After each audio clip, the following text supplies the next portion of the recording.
네, 여러분 안녕하세요. 세상의 모든 투자 박종환입니다. 네, 안녕하세요. 세상의 모든 투자 기획자 박연선입니다. 네, 안녕하세요. 네, 작가님. 안녕하세요. 반갑습니다. 네.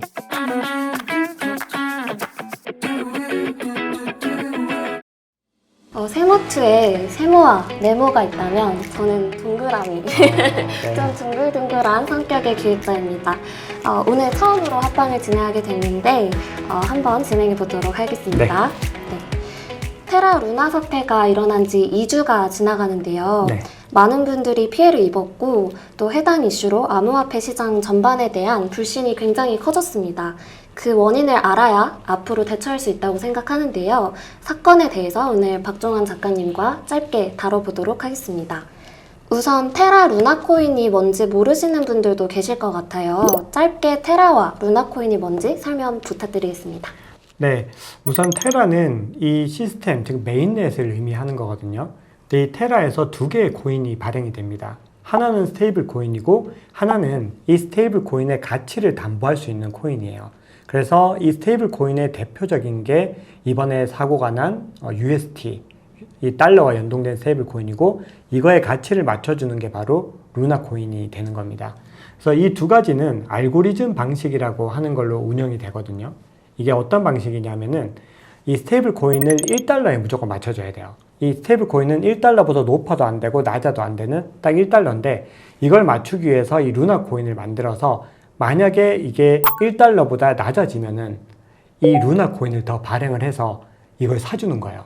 이걸 사주면 이게 가격이 올라가겠죠. 그리고 이걸 소각을 시켜주는 그런 구조거든요. 근데 반면에 이렇게 되면은 루나를 발행하기 때문에 어떻게 될까요? 루나의 가치가 하락하게 되겠죠. 그래서 이번 사태를 불러온 하나의 원인이 됐습니다. 이 알고리즘이. 테라와 루나 코인이 하락하게 된 어떤 배경이나 이유가 좀 있을까요? 사건에 대해서 조금만 더 구체적으로 말씀 부탁드려요. 네. 제가 방금 이 루나 코인과 이 UST의 관계를 좀 말씀을 드렸죠.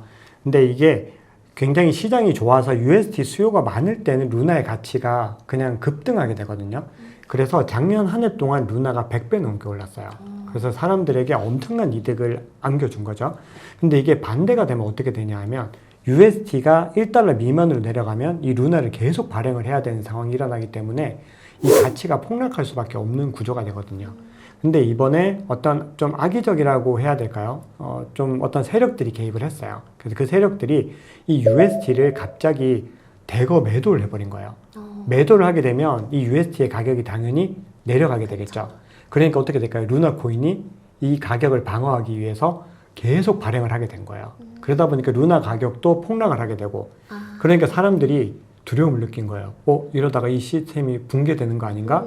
그래서 한 하루 이틀 기다려 봤는데 더 급속도로 붕괴가 되니까 사람들이 다 던지기 시작한 거예요. UST도 던지고 루나도 던지고 하니까 네. 결국은 거의 사흘 만에 99.95% 하락을 해버린 거죠. 알고리즘 때문에 계속 매도를 하시는 거네요. 그렇죠. 알고리즘을 그 사람들이 알고서 그 시점을 유동성이 줄어드는 시점이 있어요. 업데이트 될 때. 그 시점을 정확하게 잡아서 UST 매도 공격을 한 거죠.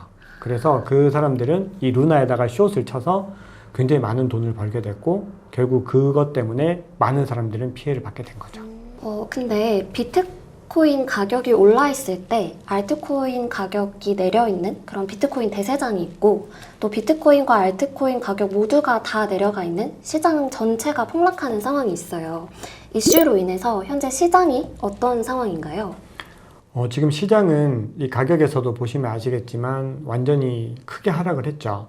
근데 이거는 사실은 이 테라 루나만의 문제가 아닌 거예요. 왜냐하면 사회적으로 원래부터 암호화폐에 대해서는 불신이 많잖아요. 원래 폰지 사기다. 이거는 곧 없어질 것이다. 이런 의견들이 많이 있었는데 그런 시선에 불을 지핀 거예요. 그거 봐라. 우리 그랬다 암호화폐 이렇게 될 줄 알지 않았냐. 이런 식으로 이제 사람들의 인식을 더 나쁘게 만들어줬기 때문에 향후 이제 이 신뢰를 회복하기 위해서는 이 시장이 조금 더 근본적인 이제 노력들을 해야 되는 거죠. 근데 저는 이번 사태가 어떻게 보면 기회라고 생각하거든요. 위기는 기회다. 위기는 기회다. 왜냐하면 이번에 이 문제점들을 발견했고 그리고 루나 사태는요 원래 예견된 거예요. 사람들이 이 테라 루나가 인기 있었던 이유가 앵커라는 프로토콜 때문인데 거기에다 스테이블 코인 UST를 예치하면은 19.5%의 이자를 줘요. 오, 꽤 높네요. 꽤 높은 정도가 아니라 은행 이자가 1%인데 그쵸. 스테이블 코인은 그냥 돈이랑 똑같은 건데 그거를 19.5% 거의 20%를 주니까 사람들이 전부 다 이제 막 대출까지 받아가지고 예치를 한 거거든요. 근데 그 19.5%를 주려면 대출 이자를 더 많이 받아야 되는데 그게 아니었어요. 대출 이자가 부족한 상태에서 계속 그 돈을 주니까 어떻게 되겠어요? 결국 재단에서 계속 메꿔야 되잖아요. 그 돈을 내부의 돈을 계속 메꿨고 그리고 그걸 막으려고 그 LFG라는 이 재단에서 비트코인을 거의 한 4조어치 정도를 이제 매입을 했어요. 그래서 그걸 가지고서 막으려고 했는데 지금 그 행방이 또 묘연한 거예요. 근데 그게 만약에 시장에 또 풀렸을 때는 단기적으로 이제 비트코인의 가격에 또 영향을 줄 수 있겠죠. 그래서 이번 사태는 이 시장에 굉장히 역사적으로도 큰 악재 중에 하나라고 생각을 합니다. 비트코인이 받는 영향은 어떻게 될까요? 비트코인은 근데 단기적으로는 하락을 하겠지만 장기적으로 뭘 확인했냐면 자, 사람들이 알트코인을 선호했죠. 근데 이 테라 루나 사태로 알트코인이 절대 안전하지 않다는 거를 확실하게 확인하게 된 거거든요. 네. 그럼 사람들은 이제 뭘 더 투자하게 될까요? 네, 안전한 비트코인과 그리고 뭐 이더리움 정도 이렇게 더 투자를 하게 될 거예요. 그렇죠. 그렇기 때문에 비트코인으로만 봤을 때는 분명히 뭐 나쁘지 않다고 생각을 합니다. 테라와 루나도 나름 시가총액 상위 10위 안에 들던 코인이었는데 투자자 입장에서는 이번 이슈로 인해서 다른 스테이블 코인이나 알트코인에 대한 우려도 있을 것 같아요. 네. 스테이블 코인 그리고 블록체인 생태계를 앞으로 안전하다고 볼 수 있을까요? 우선 스테이블 코인이 굉장히 중요한데 이게 왜 중요한지를 먼저 말씀을 좀 드려야 될 것 같아요. 스테이블 코인이 우리나라에서는 뭐 그렇게 사람들이 중요하게 생각을 좀 덜 하는데 미국 같은 경우는 거의 거래의 90% 이상이 스테이블 코인으로 이루어지는 거예요. 그러니까 사람들이 달러를 쓰지 않고 스테이블 코인으로 다 거래를 하거든요. 그렇기 때문에 스테이블 코인이 안정하지 않다고 생각되면 사람들이 이걸 사지 않게 되고 그러면 어떻게 될까요? 거래가 완전히 끊어지게 되겠죠. 그래서 이번 사태는 굉장히 중요하다고 하는 게 이 스테이블 코인의 안정성에 대한 의문을 남겼기 때문이거든요. 그렇죠. 자, 그런데 이 스테이블 코인도 종류가 있어요. 세 가지 종류로 크게 나눠지는데 첫 번째는 법정화폐 담보. 이 달러를 담보로 하는 암호화폐들이 스테이블 코인이 있고 두 번째는 암호화폐 담보. 이더리움을 담보로 하는 암호화폐가 있어요. 스테이블 코인이 있어요. 그리고 마지막으로 알고리즘 담보가 이번에 사건이 일어난 이 테라 루나의 경우거든요. 네네. 근데 가장 많이 활용되는 건 법정화폐입니다. 그래서 USDT, 테더 혹시 들어보셨나요? 네, 들어보셨죠? 들어봤습니다. 그게 지금 1위고요. 그리고 2위가 USDC라고 해서 미국에서 나온 이 스테이블 코인이 있어요. 근데 이 테라 사태가 일어나고 어떤 일이 있었냐면 이 USDT가 패깅이 깨진 거예요. 그래서 사람들이 난리 났다. 이 시장이 이제 끝났다. 이렇게 막 사람들이 난리가 났었는데 다행히 현재는 회복을 했거든요. 근데 이렇게 패깅이 깨졌다는 건 어떤 의미냐면 이제 이 스테이블 코인의 안정성에 대해서 전면적인 이런 검토가 필요하다는 거예요. 근데 이게 이제 일어나게 되면은 함께 스테이블 코인에 대한 검토들이 함께 이제 일어나게 되는 부분들이죠. 그래서 제가 기회라고 말씀드렸던 부분은 지금 현재는 분명히 불확실하고 불안정한 부분들이 있습니다. 그런데 이번 사태를 계기로 새로운 메커니즘 그리고 새로운 방식에 대한 고민이 일어날 거고 사람들이 대동단결해서 이걸 만들어 나갈 거기 때문에 단기적으로는 결코 악재가 아니다. 권도영 CEO가 그 테라 리바이벌 플랜이라고 해서 테라 회생안에 대해서 발표도 했습니다. 네. 핵심은 지금의 루나는 포기하고 새 코인을 10억 개 정도 만들어서 디패깅 전 보유자에게 신규 코인 40%를 배분하고 신규 코인 발행 시에는 UST 보유자에게 신규 코인 40% 배분하고 또 커뮤니티에 10% 배분을 한다는 내용인데 회생 가능성이 있다고 보시나요? 일단 제 개인적인 의견도 그렇고 대부분의 전문가들의 의견은 회생 가능성이 사실은 좀 희박하다 이렇게 보는 편이에요. 왜 그러냐 하면 우선은 이게 이제 하드포크를 하겠다는 거거든요. 원래 테라가 있고 여기서 루나의 가치가 완전 제로가 됐기 때문에 이거를 옮겨서 새로운 체인을 만들겠다는 거예요. 이게 이제 그렇게 되면 지금의 테라는 테라 클래식이 되고 옮긴 테라가 이제 다시 테라가 되는 거거든요. 네. 근데 이런 시도를 하는 이유는 뭐냐면 루나의 가치가 일단 제로가 됐죠. 그러면 이 코인을 발행하는 것 자체는 의미가 없어요. 이미 여기서 완전히 제로가 됐는데 새롭게 발행한다고 이 가치가 올라갈까요? 아무 의미가 없죠. 그냥 증서를 써주는 거. 그냥 종이 돈을 찍어내는 그냥 종이 조각을 나눠주는 그런 개념에 가까워요. 근데 권도영 대표가 이렇게 하고자 하는 이유는 코인의 가치는 하락했지만 이 생태계와 커뮤니티가 굉장히 거대하거든요. 이거는 살려보고 싶은 거예요. 이걸 통해서 어떤 새로운 것들을 할 수 있을 거라고 생각을 하고 이렇게 옮기자는 건데, 현재 이 구생한 이 서바이벌 프로젝트에 대해서 내부에서도 굉장히 좀 반응이 좋지 않아요. 그래서 커뮤니티의 투표 결과가 제가 오늘 확인한 거, 이 촬영하는 시점 기준으로는 한 10몇 프로 정도가 참여를 했을 정도로 굉장히 저조하거든요. 그러니까 이 회생안이 현실성이 그렇게 많지 않다라는 부분이고요. 그리고 두 번째로 이제 이렇게 옮겨가더라도 외부에서 봤을 때 이렇게 큰 사고를 쳤는데 신뢰를 할 수 있을까요? 여기에 대규모 자본이 넘어갈 수가 없어요.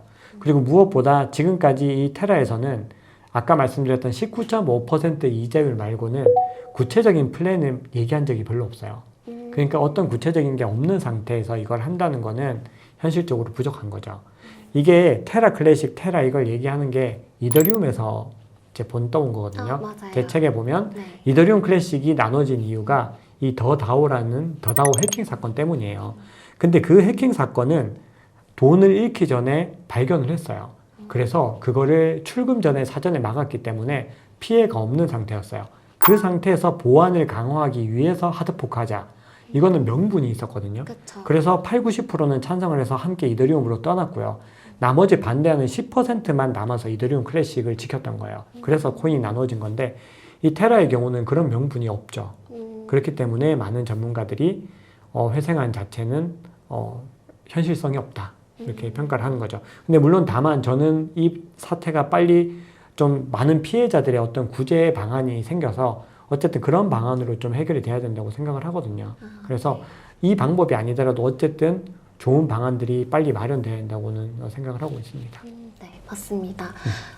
테라 루나 이슈로 인해서 피해자분들이 입은 피해 사례도 굉장히 많을 것 같아요. 혹시 피해 사례들에 대해서 들으신 바도 있으신가요? 일단 제 주변에 테라, 루나 투자하시는 분들이 꽤 많으세요. 왜냐하면 너무 워낙 인기가 많았었고 시가총액 8위였으니까 거기다 50조라는 돈이 거기에 있었고, 근데 주변에서는 다행히 이번에 손해를 보긴 했는데 차익 실현을 중간중간에 다들 많이 했더라고요. 그래서 진짜 운 좋게 지금 남아있는 돈들은 많이 잃었지만 그 전에 차익 실현한 물량이 있어서 원금 대비로는 다행히 큰 피해를 보지 않은 분들이 많으셨고요.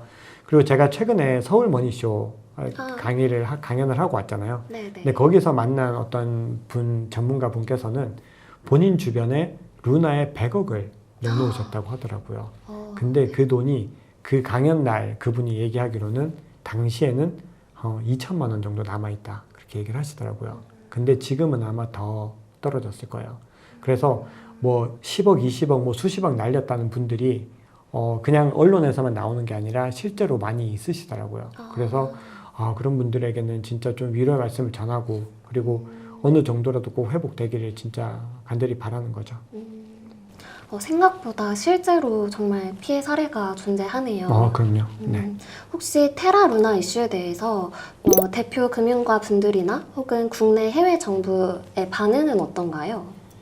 우선 전문가분들은 뭐 비탈릭 부테린부터 해서 이더리움 창시자시죠. 그리고 관련된 어떤 사업 하시는 분들, 그리고 뭐 관련 전문가분들 대부분은 굉장히 좀 비판적인 입장이에요. 비판적인 입장이고 처음부터 이 시스템 구조가 잘못됐다라는 부분들에 대해서 비판들이 많이 있죠. 그리고 뭐 권도영 대표가 여러 뭐 트위터라든지 방송에서 보여준 그런 행동들이 사실은 좀 많이 회자가 돼요. 가령 네. 예를 들어서 뭐 제가 방송에서 언급하기는 좀 그렇지만 상당히 좀 부적절한 발언들을 좀 많이 했던 부분들이 있거든요. 그래서 이 사건이 터지면서 그게 과거에는 쿨한 걸로 포장이 됐지만 사건이 일어나니까 인성이 부족한 걸로 이제 계속 그렇게 되는 부분들이 있고요. 그리고 이제 정부의 차원에서는 지금 미국 정부는 이 루나 사태 터지자마자 미 재무부 장관이 마치 기다렸다는 듯이 스테이블 코인 규제를 전폭적으로 강화하겠다고 얘기를 했거든요. 그 얘기는 마치 미국이 좀 기다리고 있었던 것 같아요. 그래서 이거를 반드시 정비해야 되겠다는 의지를 가지고 있었던 것 같고, 한국에서도 이제 디지털 자산 관련된 법안을 빠르게 추진한다는 얘기가 있고, 그리고 규제를 강화한다는 얘기, 그리고 이 관계자들을 청문회에 소환하겠다. 이런 얘기들도 현재 나오고 있어요. 그렇기 때문에 이번 사태가 이 암호화폐 시장 전반에서 규제 이슈를 굉장히 강화시킨 부분은 분명히 있습니다. 그래서 앞으로 한 향후 1, 2년 뭐 그 이상도 우리가 규제에 대한 부분들을 계속해서 관찰해야 되는 그런 이슈들이 있죠. 그런데 왜 미국은 기다렸다는 듯이 확 갑자기 스테이블 코인에 대한 규제를 강화시켰을까요? 그게 사실은 이번 UST 사건의 배후라고 지목되는 세력이 있어요. 그게 누구냐면 네.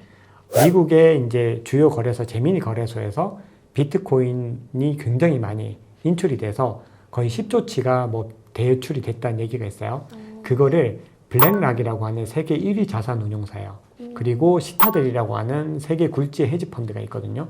그 두 세력이 이번 사건을 주도했다 이런 소문이 있어서 그 회사들이 우리 아니라고 절대 아니라고 막 발뺌을 했거든요.